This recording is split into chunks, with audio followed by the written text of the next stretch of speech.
Welcome to SportsBeat KC, the Kansas City Star's daily sports podcast. It's Wednesday, October 21st, and I'm Blair Kerkhoff.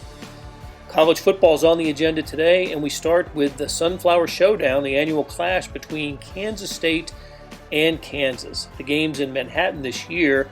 Beat writers Kellis, Robinett, and Gary Bedore are here to break it down and answer the question, to whom does this game mean more? We have our ideas. After a break, we talk Mizzou with Soichi Terada.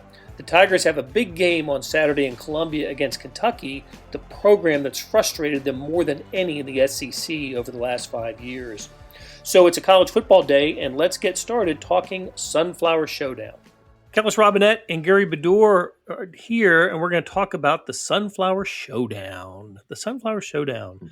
It's a football game between Kansas State and Kansas. This year it's in Manhattan, and K-State is gunning for, I believe, consecutive victory number 382 in this series, something like that. Round up to 400.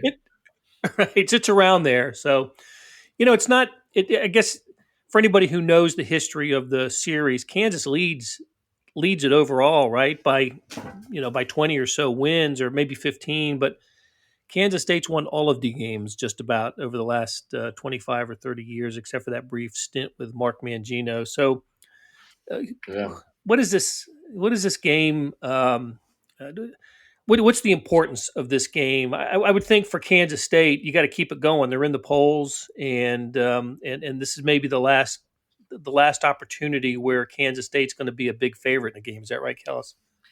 It is. Every game after this is probably a toss-up for them, and this one they're 20-point favorites basically. And if you're Kansas State, this is your best chance to improve, and really your only remaining chance to get a nice lead going and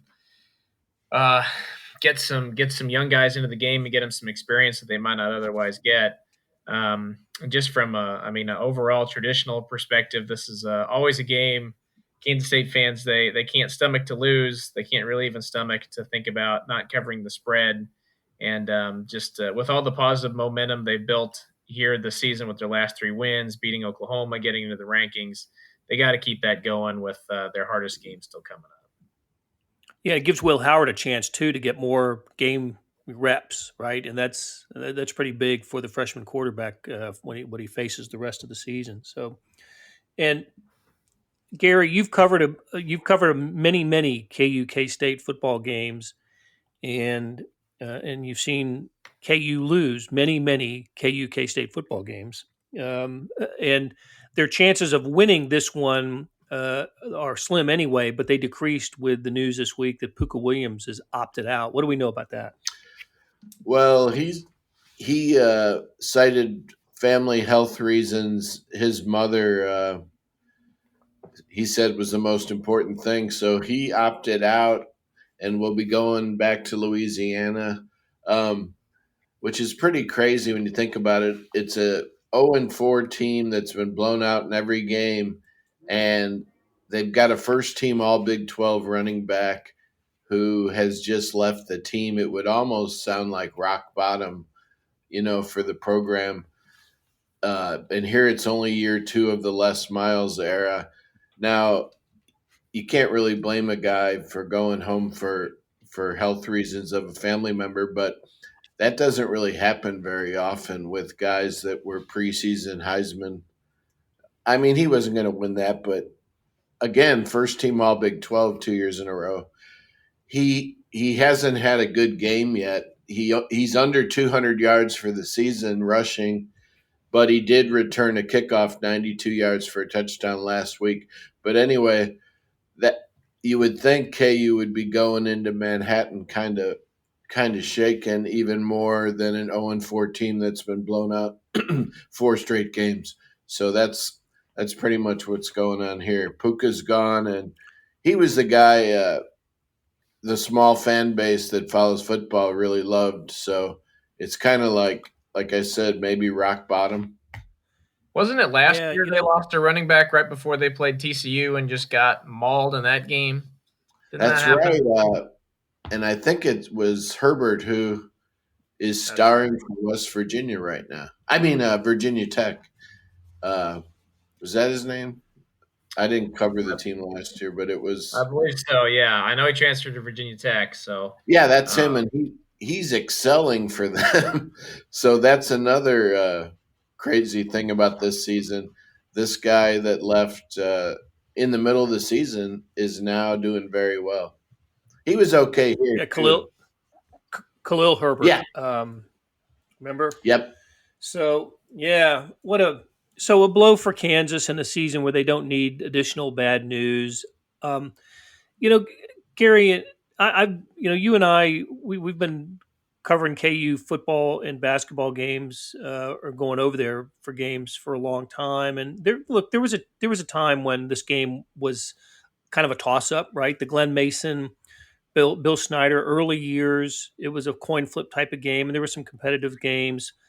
But once Bill Snyder got it rolling in Manhattan, it ceased to become competitive, Yeah. and Kansas State just took it to the Jayhawks year after year after year until Mark Mangino got to KU, and Kansas won, I think, all three meetings against the Wildcats when Ron Prince was the head coach. And then Snyder returned, and then Mangino left, and it was back to a dominant series for the Wildcats. We were kidding around before we started talking about who this game means more to, and it should mean a lot to KU because year in year out they're having poor seasons, and they could point to this big rivalry game as it doesn't matter what else we do as long as we beat K State. Well, they never beat K State. Yeah. And conversely, I can remember, going to Manhattan and looking in their trophy case one year and seeing the trophy that's, I don't know what they hand out. I guess it's a trophy, right, for the winner of the game. Governor's Cup. Governor's Cup. Thank you very much. And it was prominently displayed in the trophy case. Like, they were proud of that, along with all their bowl trophies. So, Kellis, you've got your finger on the pulse as well as anybody here when it comes to Kansas State. They really, really want to win this game, don't they?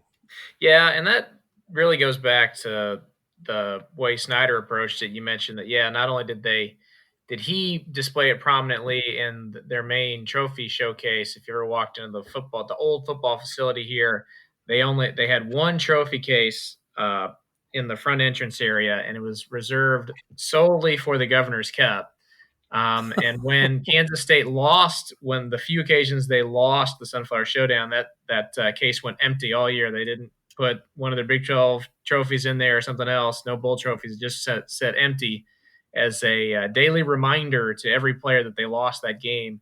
So it struck me as kind of funny yesterday when I heard Wyatt Hubert say that KU players look at this game as their Super Bowl. I think for a long time it's been the reverse, which is part of the reason why Kansas State has just been so dominant in this series. Not only did they have the more talent, the better coaching and all that stuff, but they seem to be much more motivated for this game too. It seems like every year it's unbelievable that K-State just brings out the string of in-state players who say KU never recruited them, but they wanted to play for KU, and now it's like their mission every year to make them miserable on the football field. It should be the other way around. And until that changes, this is going to be a lopsided and very boring rivalry, in my opinion. Yeah, I read that story. That was really interesting. Yeah. I mean, you're right, Kellis. We hear it often that in-state players, especially from the eastern part of the state, right? Kansas City, Lawrence, Topeka, Douglas County, and Shawnee County. Those players. Tend to, they want to be recruited by KU, and in most cases weren't, and they end up at Kansas State, and makes for good press conferencing. Lawrence really well too lately, so that adds another element to it. Okay, well, what do we expect on Saturday? 11 a.m. kick, right? First time slot for college football, and as I said, the game is in Manhattan. Listen, some years this game has been close. Kansas doesn't win it, but Kansas has had a couple of teams that have kept this game within, probably inside the betting line. Do we think that might happen on Saturday? I don't know. when KU led West Virginia 10-0, they kind of dominated the first quarter, and then they ended up getting blown out. So I would guess without Puka, although Velton Gardner actually leads the team in rushing, if K-State treats it like they normally do and care and don't overlook them and all that, you would think this would be another blowout for K-State. But one of the K-State players, I was listening to the replay of some of the audio yesterday, said that KU had some good players, and they actually do. So they've got a few individual players that are pretty good, like some of these receivers, but the quarterback situation has been so bad that they haven't really had many big plays. They also have a few good young players on defense, but the linemen on both sides have not done that well at all. So my guess is it should be K-State over the 20-point spread. But like I said, they led West Virginia 10-0, and it was a game at halftime. So who knows? But I would think K-State, if they want it and play like they have been, would win easily. I actually think there's a chance that KU covers here. I'm not super confident in it. I certainly wouldn't put money on it. I'd actually stay away from the betting line in this one. If there's anything I was going to bet on, it'd be the under.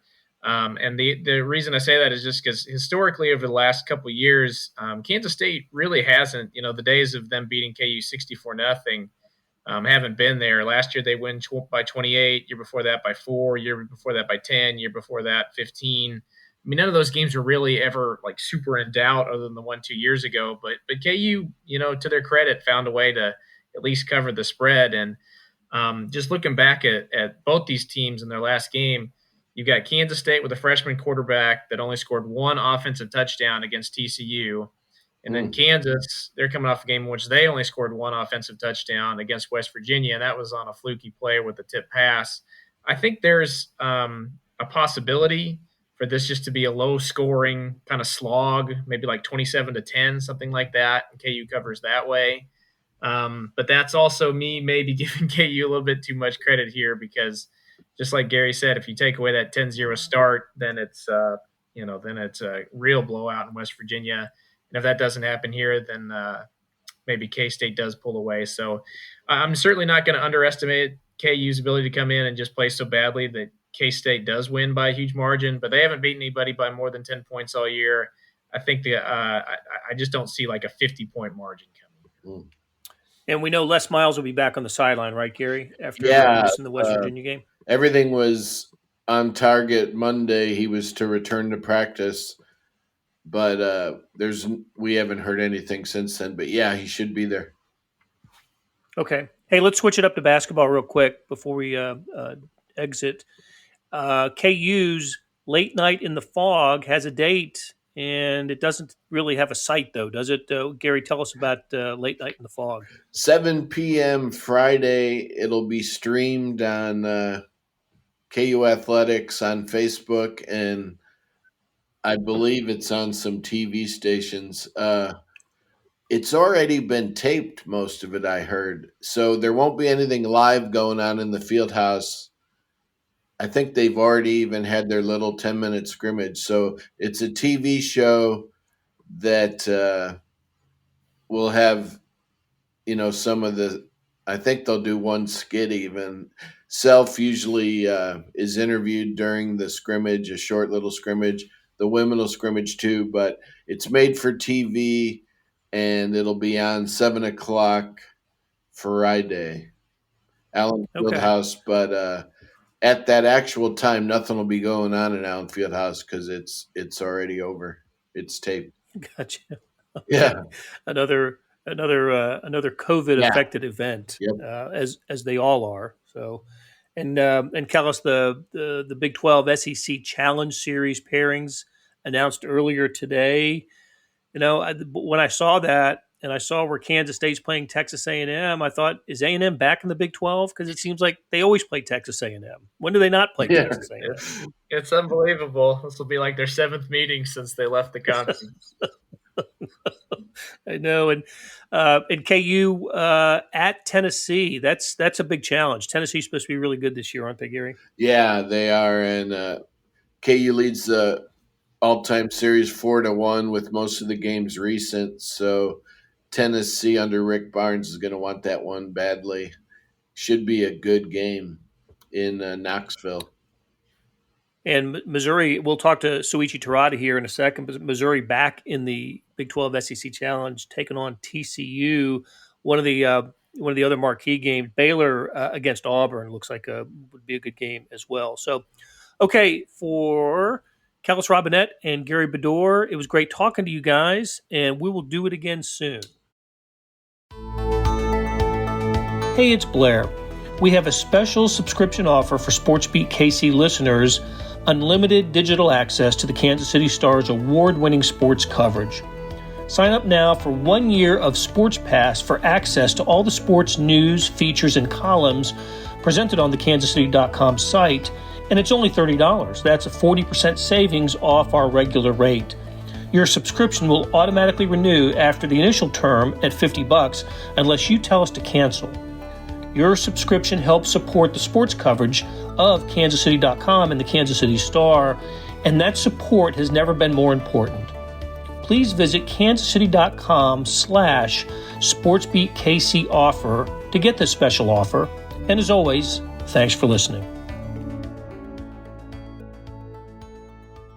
Suichi Terada's here. Hey, Suichi. Hey, Blair. How's it going? This isn't quite sunflower territory, but glad you're still speaking to me.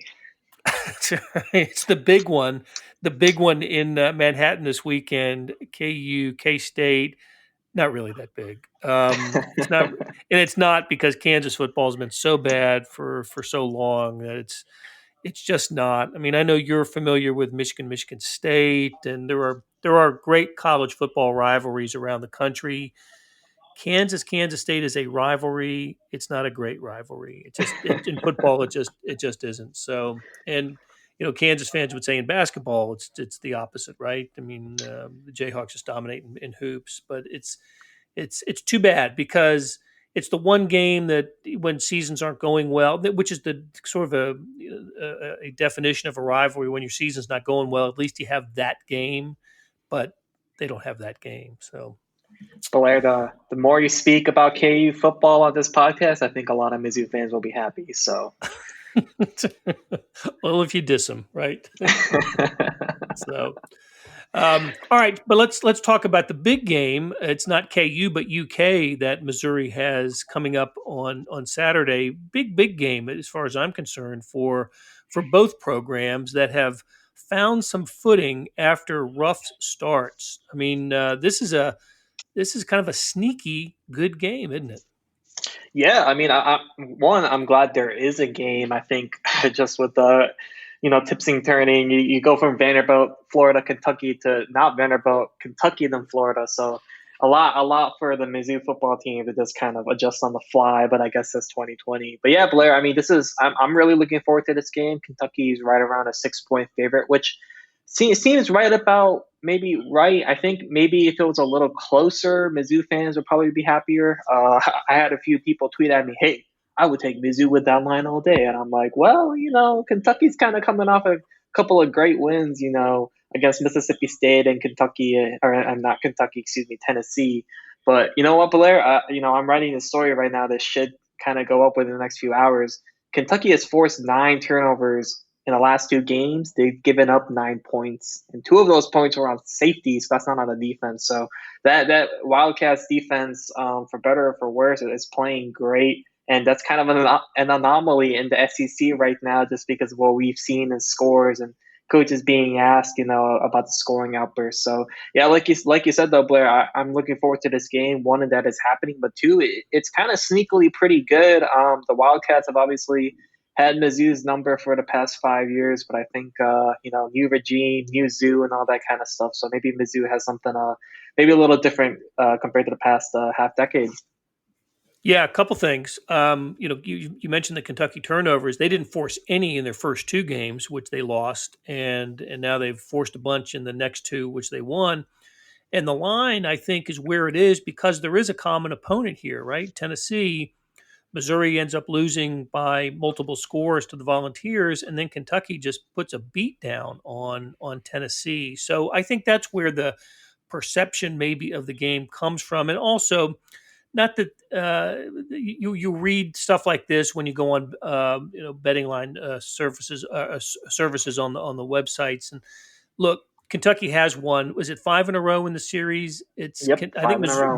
Missouri won the first 3 after joining the SEC, but Kentucky hasn't lost since then. And this is a program that Missouri fans, I think, would say, listen, we should be equal to or better than. I mean, with our football history and heritage and compared to Kentucky's, it's one thing for Kentucky to dominate in basketball, but football is supposed to be, not that way. And Kentucky has found ways to really, really frustrate Missouri, not just beat them, but beat them in ways that just leave Missouri fans just angry.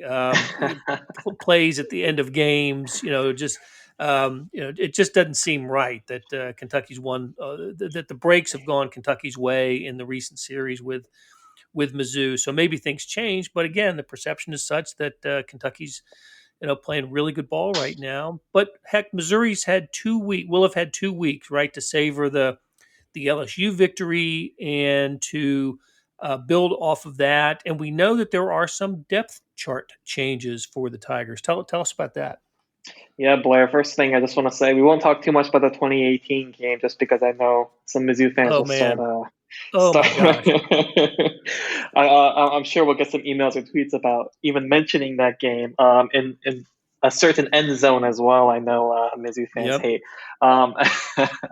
Moving on from that, a lot of depth chart changes. Pretty much the biggest ones you're going to see are at 3 spots. At wide receiver, I think I was a little bit shocked, maybe not shocked, but I was a little surprised to see Damon Hazelton was listed as a backup.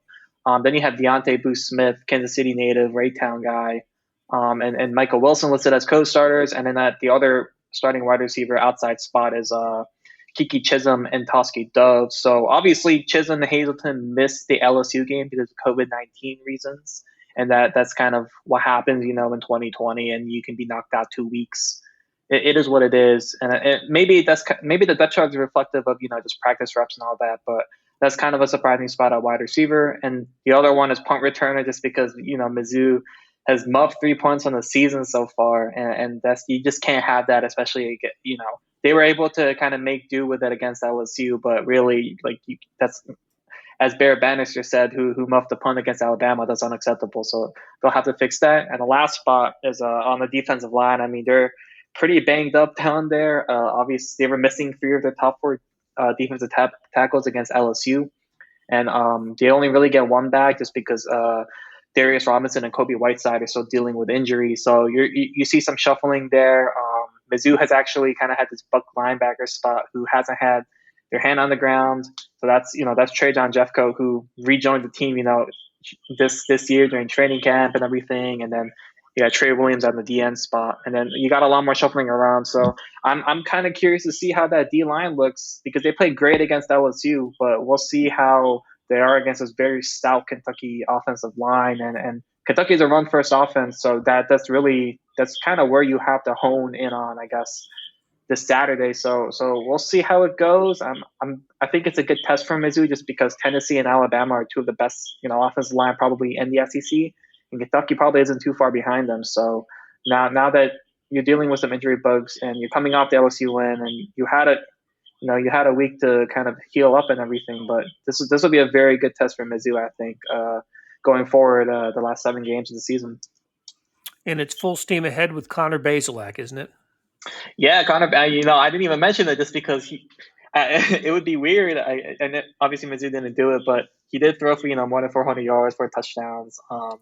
The thing is, Blair, I'm very curious about is that Drinkwitz has mentioned Bazelak is still very inexperienced as a quarterback, just because of he played in that wishbone style offense in high school, so he really didn't get that many opportunities to pass the ball, and so Drinkwitz has mentioned multiple times that we're still Mizzou is still easing him in Kentucky will play, some soft coverage, some scheme, some coverages that Bazelak probably has never seen in his career. So that secondary has been playing real well for Kentucky, 9 interceptions in 2 games. So very, very curious to see how Bazelak does just because of how green he is.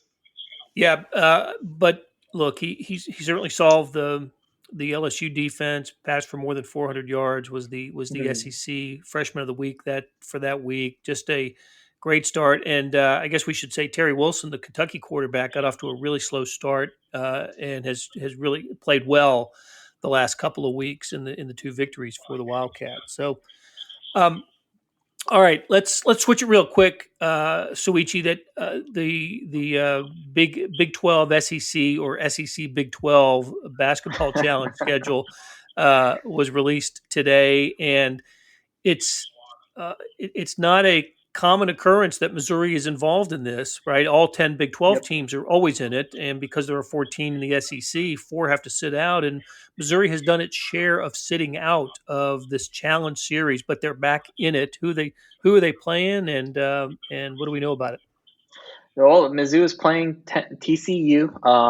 It's funny, Blair, you mentioned that they don't play in it too much, and when they do play in it, it never ends up with those historical rivals, because now 4th time they're in it. They played TCU, they played West Virginia twice, and they played Oklahoma once. So it's only that one game against the Sooners in their 4 games in this challenge that they've played historical Big 8 rivals, even Big 12 rivals. So it's kind of a weird thing for Mizzou. I know fans were very much so, hey, we would love to play these historic rivalries that we haven't done in years, and now that Border War is off with KU, maybe it would have been a nice year for Mizzou to kind of get that historical taste, but unfortunately they won't.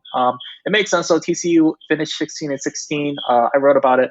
They were actually one of the rare teams around the country to actually finish their season, because they lost in the first round to K-State in the Big 12 tournament. So I guess that's just how TCU was. Mizzou was 15-16 obviously last year before the SEC tournament was shut down because of COVID. So rankings wise, I guess based off of last year, it makes sense. But I'm sure Mizzou fans would have loved to play Oklahoma State or really anybody else that they do have a history against. For sure. And look, they were supposed to play Kansas this year at Sprint Center. We know that game's been delayed for a season. They put the Sprint Center game on the back end of the 6-year contract. That's T-Mobile Center now, right? Oh gosh. Thank you, Soichi, for correcting me. You will have to continue to correct me, because it will for a long time will be Sprint Center to me. You're right. Absolutely T-Mobile Center. So, okay. Mizzou, Kentucky, 3 p.m. kickoff at Faurot Field on the SEC Network. Kentucky is a touchdown favorite in that game. Really looking forward to seeing it. Soichi, great catching up with you, and we'll talk to you again next week. All right. Thanks, Blair.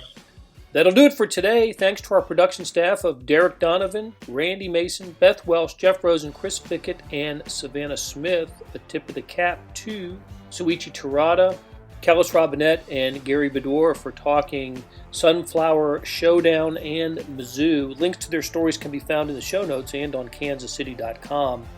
Hey, we got another deal for you, especially for those who want a deep dive into the Stars' terrific Chiefs coverage. For a limited time, you can subscribe to Sports Pass for 99 cents a month. That's right, 99 pennies a month. After 3 months, it auto-renews at $5.99 a month unless you cancel. And this includes our Chiefs coverage, colleges, Royals, Sporting Kansas City, everything. Here's how you get it. Go to kansascity.com/sportspass2020. That's kansascity.com/sportspass2020. If you want more than sports coverage, and I do, check out the entire Kansas City Star product. Sports news, features, commentary, and analysis, the whole thing. You get all the stories written by my talented colleagues, plus additional news, sports, and business coverage with the e-edition. The details for all the deals can be found at account.kansascity.com/subscribe. And if you're having trouble hunting down any of these offers, send me an email at bkerkhoff@kcstar.com and I'll get you to the right place. Whether it's the Sports Pass or the full subscription, you're getting and supporting the best sports and news coverage in Kansas City and helping us produce programs like SportsBeat KC. Thanks for listening, and we'll be back on Thursday with another episode.